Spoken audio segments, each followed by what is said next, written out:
Alright, here's a vision becoming reality. Oh, look at this soup. I've got the front shield off, and I found out this had broken. Okay, so I'll figure a way. Too bad I don't have a tack welder. I tack weld that on. That's just barely tack welded on over here. I want to keep the heat shielding to keep a protective area around the stove. So anyway, there's that, and also it's a protective door in the front and a protective shield on the back, which is very good. Now I've cut off the shielding on the back down to a certain point, and the pans actually fit nicer than I thought they would. There's only an inch overhang on each edge, which is fine with me. So now what I've got to do is trace them and cut a line across here where each pan sits, and then it's going to be fun trying to do it in the middle. But what I'm going to do is cut out just where the pan sits through, and then I've got some gasket material, and I'm just going to cut down a little. Alright, so just that sits down over the fire, and then the gasket material will seal that off. So hopefully I'll get this put together at least tonight. I'm running out of daylight and time, so I'll see what I can get done tonight yet. But I should be able to get the pans fitted at least, if not the stovepipe.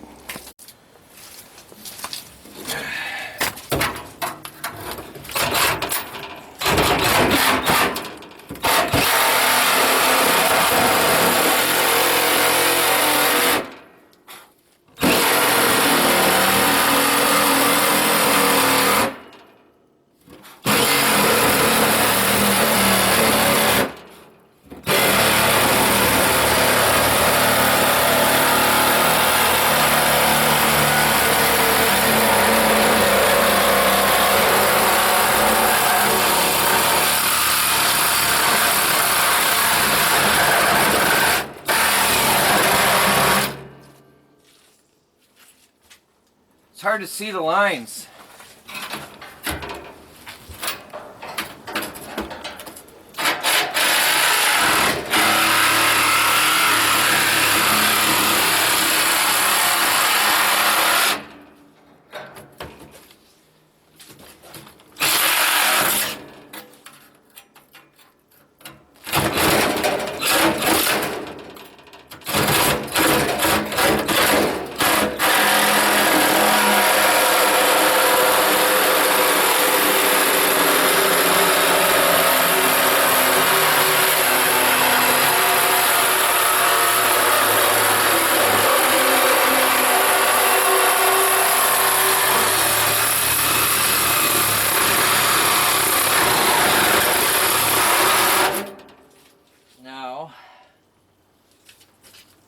Cut down a little inside.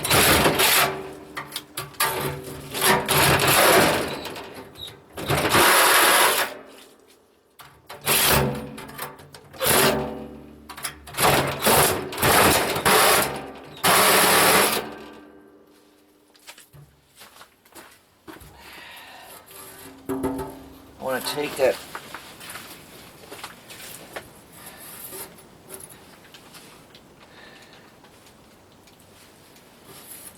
actually, yeah, I've got to go inside a little because the pan is curved.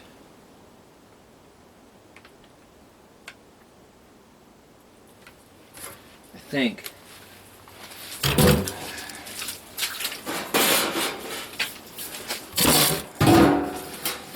Let me see. Well, maybe I can put gasket material around that. Let me take it off the top and see what happens.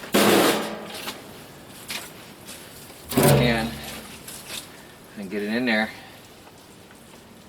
It's too bad I couldn't pry that off.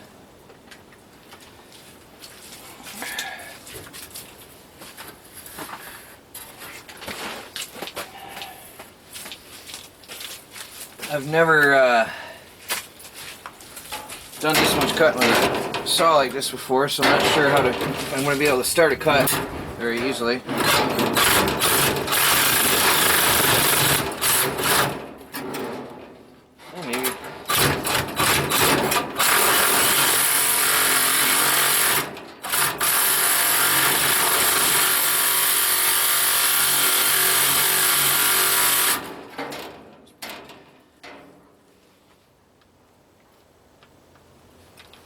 Harbor Freight blades, not good.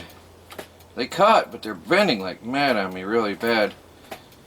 Like, if I just look at them wrong. I think I might have to drill to get a cut in that.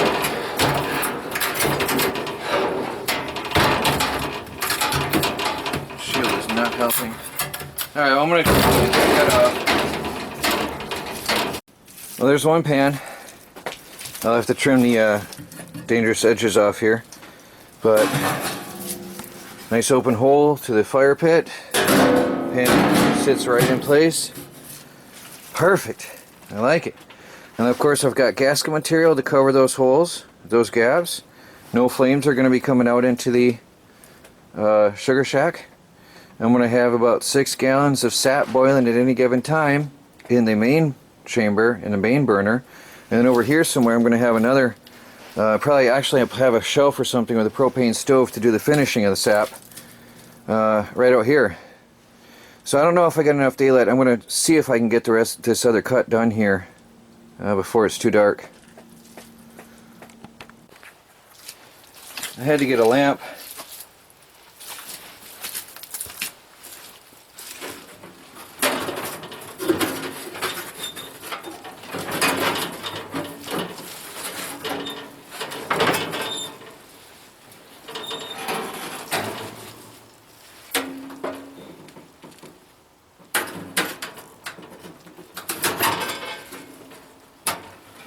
I gotta recut that a bit, I think. Unfortunately, I don't know if it's going to stay on there.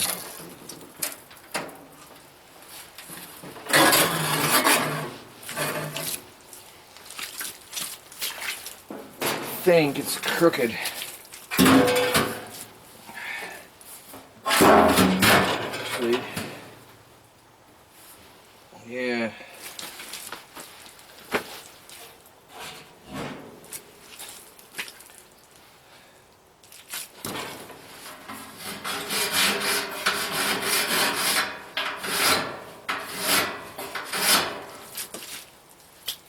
Gotta cut it a little bit more.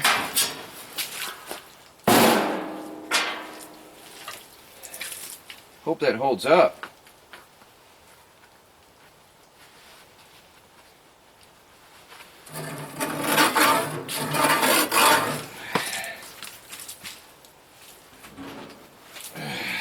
Hope it holds together so I can cut it.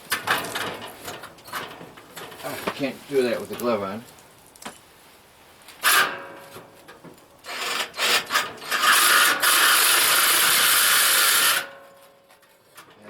Afraid of it wants to move.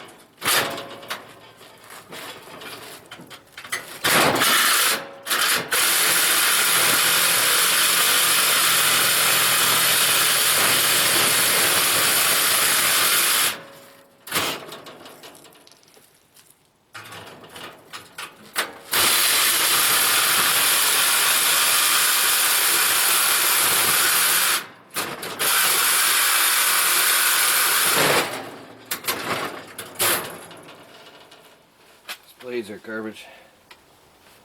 They get hot and they bend real quick. Right quick. I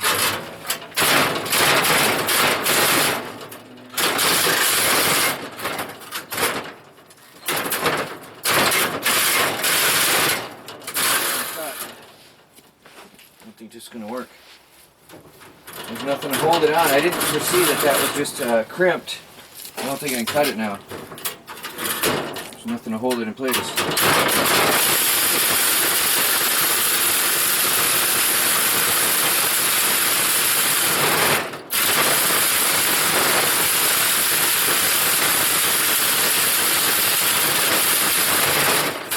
That's not easy. I think I'm going to have to get tin snips out here.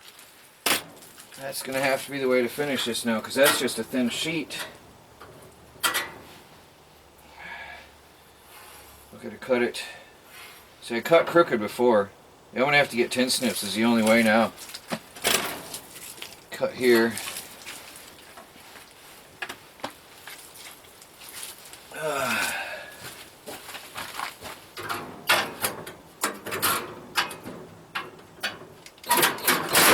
Not much left of this thing.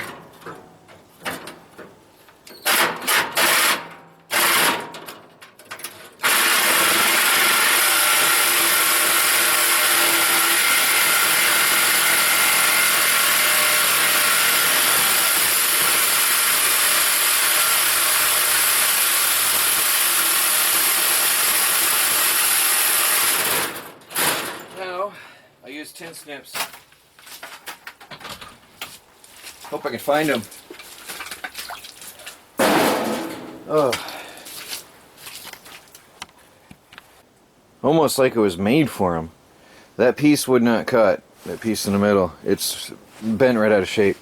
So, I'm going to have to put a metal bar in there. That was really thin anyway. I didn't like how thin it was. But both pans fit in there. They're not exactly level yet. I'll have to adjust and level them off when I can see better in the daylight. I got my headlamp sitting up there on the side. Has a spotlight. It is soupy. I'm stuck into the ground in here. But I did pretty well on this side. I can put a gasket on this side. I can definitely put a gasket on the front edge, which you can't see right now. But, and then these extra overhangs, these pieces that I bent out of shape, I'm going to fold them and bend them up a bit to give a little bit more seal there. And then I don't think I can do much more cutting on this. I'll have to use tin snips, but I can't find them. Anyway, there it is so far. That's a pretty decent sized maple syrup evaporator now. I cannot believe the thin grade metal. This was nothing. I can't believe that. Super thin metal. I thought that stove was thicker than that. I just cannot believe it. There was nothing to it. Well, anyway, time to go in. That's it for today. I'll come back to this. This is Saturday, so I don't know when you're going to see this video. I am a little bit behind because I had some issues with my channel, but we'll get this to you, and you'll see it when you see it. Troy from the Do-It-Yourself World and the Off-Grid Project. Talk to you all later. Now, nobody can complain about me going hungry. This is dinner. I'm going to eat all of that tonight. Of course, I didn't have breakfast today, but I'm going to eat all of that. That's dinner. That is some good and healthy stuff.